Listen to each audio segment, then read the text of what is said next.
So if you think about that in terms of the WEF report, and I'll just kind of wrap up with a bit of a call to action, we have those 4 issues. What would it look like to act boldly on them?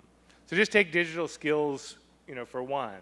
I think we need to build a coalition where we have a chance. Maybe we don't care. Maybe we're just going to talk. But maybe we have a chance with Internet for All to build a coalition of governments, of companies, of nonprofits who actually want to tackle this issue in a big, big way. And we've started to do that, the work that's happening in Rwanda, which we're working with the minister, and you'll hear from him, Digital Opportunity of Trust with WEF, to build out digital ambassadors that will train 5 million people. That's what can happen, but that's just one small country. And talking with the DQ Institute in Singapore, who's also here today, they have trained 500,000 young people in a very kind of impressive way on how to tackle digital literacy that isn't about just learning to code, it's about every child having digital intelligence. Okay, so what I'd like to do quickly, we have 5 breakout groups, each with a specific moderator who will talk about a theme. So the first group is going to be led by Yuhyun Park of the DQ Institute. I'm very glad to hear that such a necessity of digital skills and digital awareness in connection with the Internet for All. I'd like to talk about the basic education first. We often thinking about that when it comes to education. This is a question. What are the digital skills that we need to teach our children in order for them to survive in the 4th industrial revolution? In other words, how can they stay relevant? How can they actually not replaced by the machines? But if you think about it, I'm a mom of 2 children. I feel very bad when I compare my children as a competitor or a potential loser compared to our own invention. So I think we need to change our questions into how can we empower children in the 4th industrial revolution as the master of the technology, not the slave of it? How can we empower them as a good digital citizen, not just consumer of it? So that means that we have to think the education more holistically. It is not just about the job creation. It's not just about the coding skill, which is important, but it's just part of it. It's not just about economic growth. I think the education should focus on the well-being of individual, society, and planet-wise. In order to do that, we think it is important to think about what is a holistic theme of digital skills, not just about the practical skills, but also about the soft skills. Unfortunately, digital space is not very safe. We know that social media has been playground for the terrorism, and there's so much prevalence of cyberbullying, more than 40% among the children worldwide. What about addiction?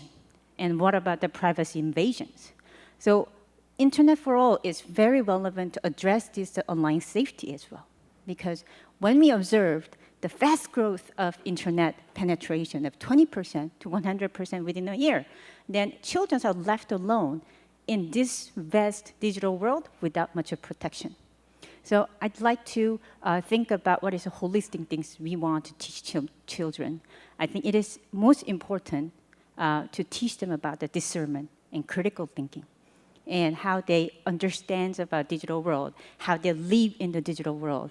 And then when we know they have a basic life skills, they can move on to thinking about coding skills, the literacy skills, how to read, write, and participate.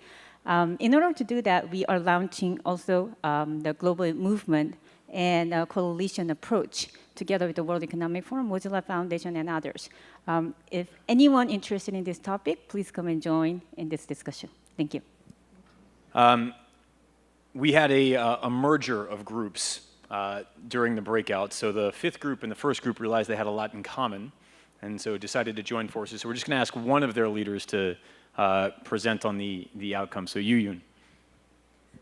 Yes, we are a group of very passionate believer of technology benefit, but at the same time, we are quite concerned about the side effect of technology. We talked about the importance of education, starting from young children to empower them with the social skills in a digital space. At the same time, how we can bring them into civic engagement into a more meaningful way, not just like on the social media. We want them to be active civic responsibility, active citizen. So there were a couple of concerns that blocks this advancement. The one is the technological and digital gap between the previous generation, which is us, and young generation. So we are not very well equipped to teach our children about this digital skill. This is one of the big issues. But at the same time, there's a concern and fears in the society. Should we give the technology to the children, or should we block them? Should we regulate? From the minister concerned about, is there a way that we can regulate or give the policy? So, but at the same time, there's lots of resistance from private sector, according to her. At the same time, a lot of people don't know the solution yet. So what we discussed, we are very busy in sharing the passion, but there are two things that we want to make as an action point. The one is a minister suggested about the data protection. At the same time, the privacy issue to raise in the UN, and also how we can bring the public sector to have the right policy. Give an example of GDPR in the EU. And U.S. Giving the authority, the privacy to the individuals at constitutional level. And the second thing is about education initiative.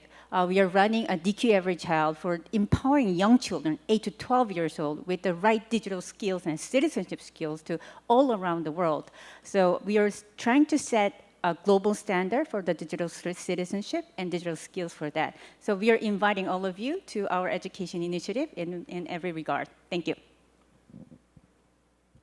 Thank you, Yuhyun, and thank you to everybody for participating.